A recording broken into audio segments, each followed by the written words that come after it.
This is the notebook that builds PPO from the ground up, and PPO is the algorithm that turned reinforcement learning into the workhorse of RLHF.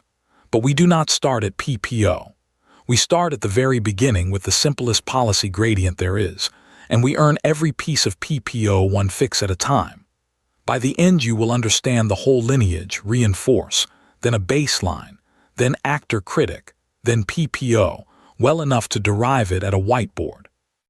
That progression is exactly what the interview is testing. Let us set the goal. We have a policy, a network with parameters theta that takes a state and gives back a distribution over actions. What we want to maximize is the expected total reward over a whole trajectory, discounted so that rewards far in the future count a little less. Call that objective J of theta. Everything in this notebook is some clever way of estimating the gradient of that one quantity, so we can climb it with gradient ascent. The policy gradient theorem from Sutton and colleagues tells us how to differentiate that objective, and the answer is surprisingly clean. The gradient is the expected value of the gradient of log pi of the action given the state, multiplied by the return from that time step onward. The return, written G sub t, is just the discounted sum of all the rewards that came after.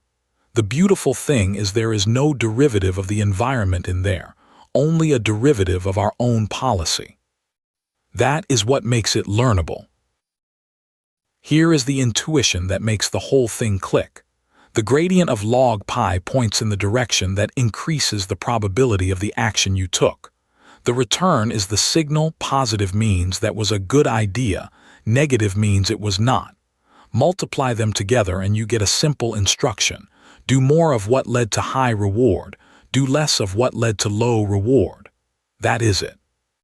Policy gradient is trial and error formalized as gradient ascent, and the notebook draws this with a tiny two-action example, so you can see the gradient always pushing toward the better action. The first concrete algorithm is reinforce from Williams in 1992, and it is the policy gradient theorem taken literally. 3 steps. 1. Run a full episode with the current policy and record what happened. 2. Compute the discounted return at each time step. 3. Nudge the parameters in the direction of log pi times that return. Because PyTorch minimizes, the code multiplies by -1 and calls that the loss. The notebook builds a small policy network and trains it on cartpool, the classic balance the pole task. Encode the loop is tiny. It samples actions, stores each action's log probability and reward, and at the end of the episode walks backward to accumulate the discounted returns. One small but important detail, it normalizes those returns to 0 mean and unit variance before using them. That is not part of the pure math. It is a stability move. It keeps the gradient magnitude sane so atom does not lurch. With that, reinforce slowly learns to balance the pole, but watch the reward curve, because it is about to reveal the catch. And here is the catch. The reward curve is wildly noisy. The problem is variance. The return G sub t is estimated from a single rollout, and a single rollout is a roll of the dice, so the gradient estimate jumps all over the place. Worse, every action gets credited with the entire future return, even though most of that reward was really earned by later actions. That is bad credit assignment. The result is sample inefficiency. You need a mountain of episodes to average out the noise. The rest of the notebook is, in a sense, a war on this variance. The first weapon is a baseline.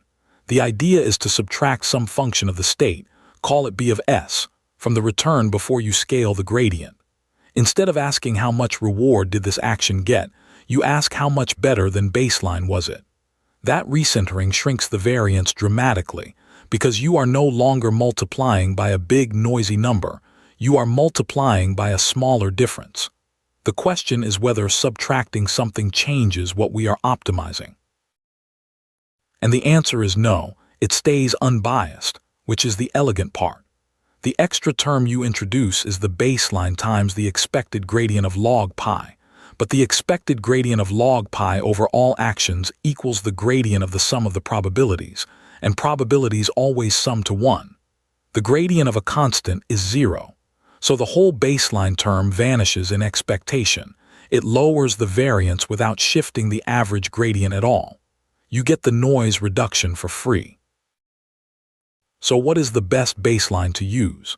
It turns out the variance minimizing choice is close to the value function, v of s, the expected return from that state.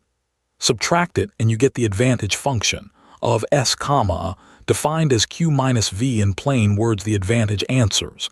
How much better was this specific action than the average action in this state?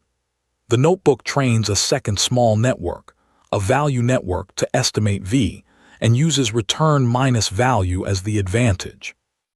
That single quantity is the heart of every method from here on. There are 2 learning signals now, so there are 2 losses. The policy is updated using log pi times the advantage, and crucially the value estimate is detached there, so gradients do not flow from the policy loss back into the critic. Separately, the value network is trained with a plain mean squared error against the actual returns. One subtle bug fixed the notebook flags. It copies the observation when storing it, because some environments overwrite their state array in place, and a stale reference would silently corrupt your training data. Comparing the curves, the baseline version is visibly less jittery. Even with a baseline, reinforce still waits until the episode ends to compute returns, which is slow and still fairly noisy. Actor-Critic fixes that with bootstrapping. Instead of summing real rewards to the end, it uses the value function's own estimate of the future, the reward now plus the discounted value of the next state. The actor is the policy, the critic is the value network, and the critic's prediction lets the actor learn from partial trajectories, even step by step. It trades a little bias for a lot less variance. The building block of Actor-Critic is the temporal difference residual, delta. It is the reward you actually got, plus the discounted value of where you landed, minus the value of where you were. If delta is positive, things went better than the critic predicted.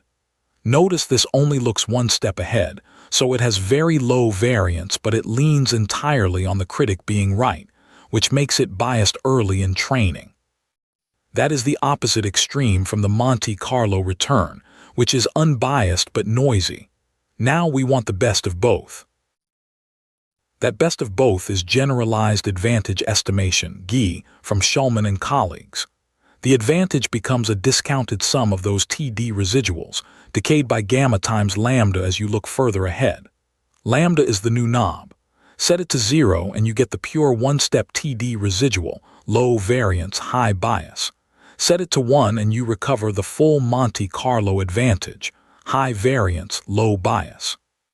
Anywhere in between is a smooth dial on the bias-variance trade-off, and in practice 0.95 is the sweet spot that just works.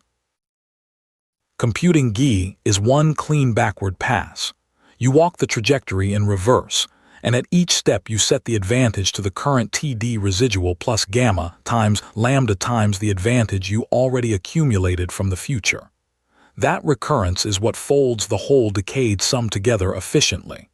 The returns, which the critic trains on, are simply those advantages added back to the value estimates. There is one honest caveat the notebook calls out. This toy treats a time limit cutoff the same as a real failure, which slightly biases the value targets, and the correct fix is to still bootstrap when an episode is merely truncated rather than truly ended.